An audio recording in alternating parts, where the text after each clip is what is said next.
Bienvenidos, bienvenidas a otro episodio de Encuentros en el Laberinto. Y para continuar, en el primer episodio que hicimos una introducción a lo que significa el laberinto como imagen arquetípica, como una representación del camino de la vida, y luego hablamos de las leyes del laberinto. Hoy vamos a trabajar sobre cómo la figura del laberinto puede ayudar a encontrar espacios de reflexión, espacios de meditación, espacios de introspección, de alguna manera para poder encontrar paz, para poder concentrarnos, para quizás poder ver desde otro lado, desde otra perspectiva, algún tema que nos preocupa, algún problema que necesitamos encontrarle la vuelta para resolverlo, alguna situación de conflicto, alguna situación de crisis, alguna cuestión que de alguna manera nos está quitando la paz y la serenidad. Y los laberintos pueden ayudar justamente a encontrar espacios de autoconocimiento y de búsqueda de sentido, de significado de algunas cuestiones.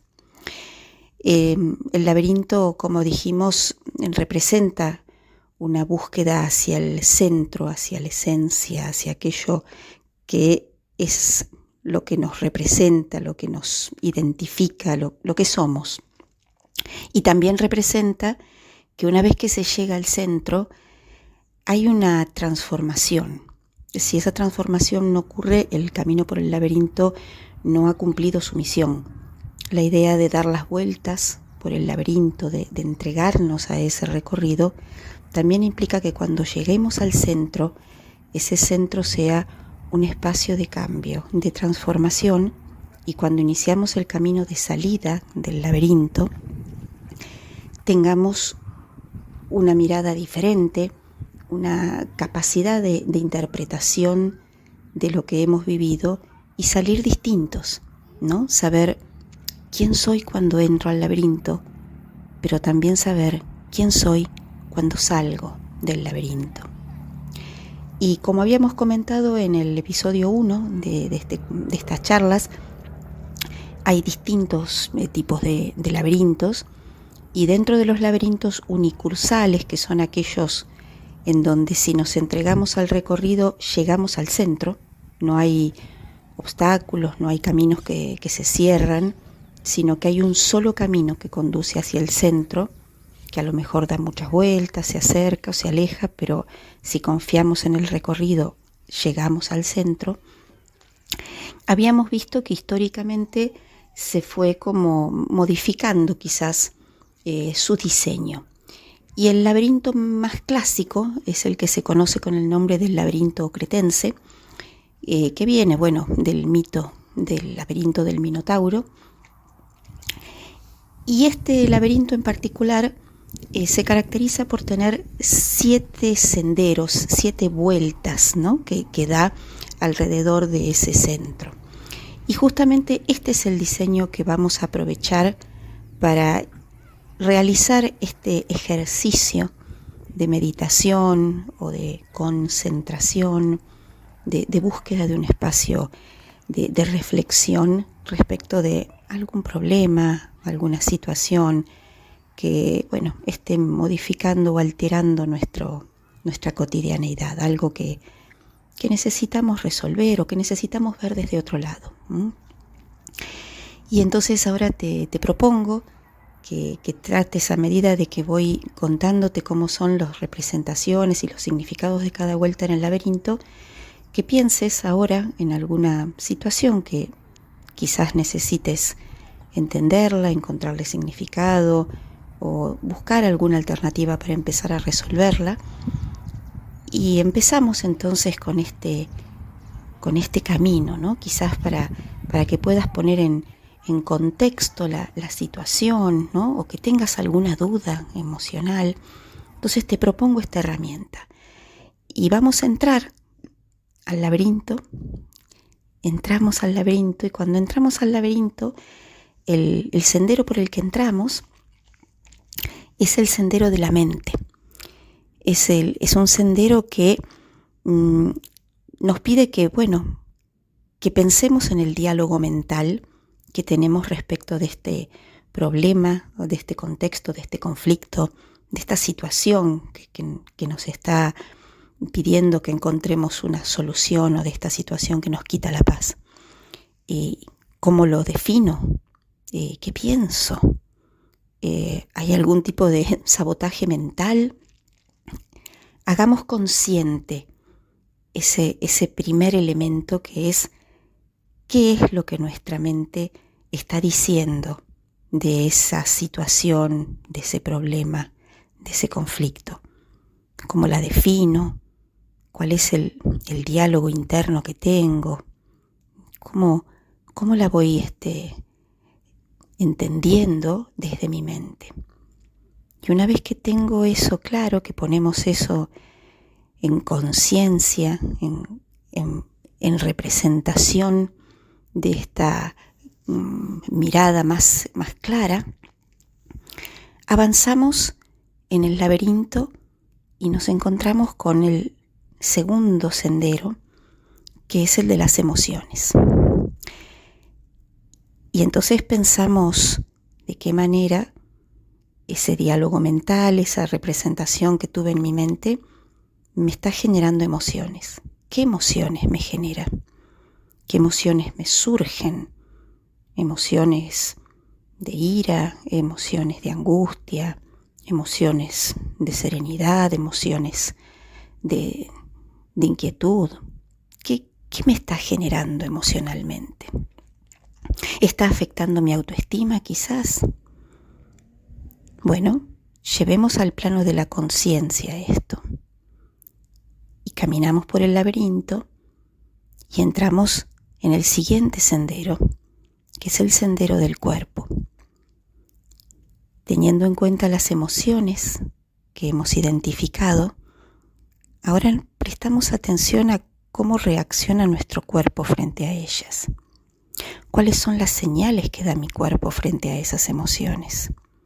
¿Cómo es la respiración que acabo de identificar? ¿Hay alguna tensión muscular?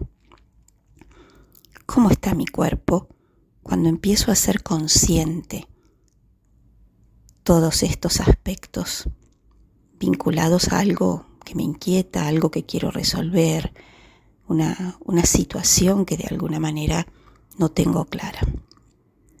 Y una vez que tengo presente eso, avanzamos hacia al siguiente sendero, que es el sendero de la acción. Teniendo en cuenta todo lo anterior, me pregunto, ¿qué acciones hice? ¿O qué acciones quise hacer y no hice? Hay acciones que llevé a la práctica, hay acciones que las realicé sin estar conforme, sin estar confiada. Hay acciones que quise hacer y no hice. ¿Cómo reaccioné? ¿Con qué actitudes, qué acciones tuve respecto de esta situación, de este problema? ¿Tuve una actitud, una acción proactiva? ¿Hice algo? ¿O me bloqueé y no hice nada? ¿Qué fue lo que sucedió? Y una vez que tengo claro ese aspecto, pasamos al siguiente sendero, que es el sendero de la trascendencia. Es el sendero que de alguna forma nos plantea un deseo de mejorar, de todo ese diálogo mental, esas emociones, las señales de mi cuerpo y las acciones que llevé a cabo. ¿Cómo mejorar eso? ¿Cómo trascender todas esas situaciones, prácticas, ideas, emociones? ¿Cómo trascenderlas desde un plano superior para poder mejorar toda esta situación? Y una vez que llego a esa instancia, paso al siguiente sendero, que es el sendero de la visión. una visión que no es la de los ojos, sino que es la del corazón. ¿Qué imágenes aparecen?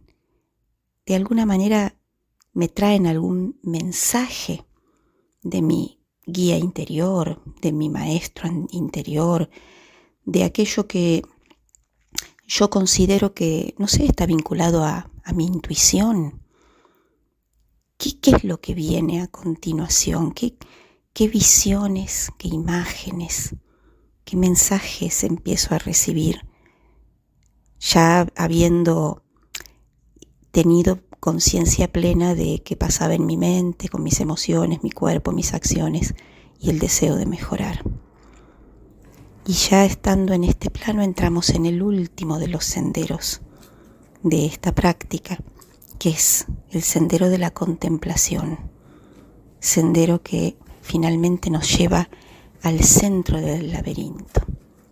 Y ahí, ya haciendo silencio mental, todo un silencio interior, con todo el camino recorrido antes, estamos abiertos a recibir un mensaje, a recibir una idea. Estamos preparados para estar simplemente conscientes, con plenitud de saber que llegamos a aquello que es la esencia propia nuestra. Y nos podemos quedar en ese centro del laberinto, con esa concentración, el tiempo subjetivo que sea necesario para poder verdaderamente encontrar ese refugio interior que nos diga cómo cambiar, cómo transformarnos. Y una vez que sintamos que eso ha logrado su objetivo, salimos y recorremos el laberinto en sentido inverso. Recordemos que la sexta ley del laberinto dice que el laberinto está diseñado para salir de él, jamás para quedarse en su interior. Entonces, ahora salimos de ese ámbito de contemplación y hacemos el recorrido inverso. Vemos, por ejemplo, que ha cambiado la visión de lo que teníamos inicialmente. Encontramos otro mensaje, nuestro guía interior, nuestra intuición nos dan otras ideas. Ese deseo de mejorar a través de la trascendencia ha encontrado su camino, ha podido concretarse. ¿Y qué pasa ahora con las acciones? ¿Qué acciones estoy preparado para llevar adelante con esta nueva mirada, con este camino en el sentido inverso luego de haber llegado a mi interior y transformarme? ¿Y qué pasa con mi cuerpo? Muchas veces cuando se inicia toda esta práctica, normalmente el cuerpo se relaja, aunque no te des cuenta. La respiración se hace más tranquila, desaparecen las tensiones musculares. Presta atención a tu cuerpo, cómo está ahora. Y ver también cuáles son las emociones que tenés ahora. ¿Son las mismas que tenías al iniciar el recorrido? ¿Han cambiado estas emociones a partir de toda esta historia, de todo este recorrido, de toda esta herramienta? Y finalmente, ¿cómo piensa mi mente ahora este conflicto, problema, situación, contexto? ¿Cuál es el diálogo mental que tengo ahora? ¿Cómo entré y cómo salí? Y aquí salimos ya del laberinto, luego de haber hecho este recorrido, y salimos de manera transformada.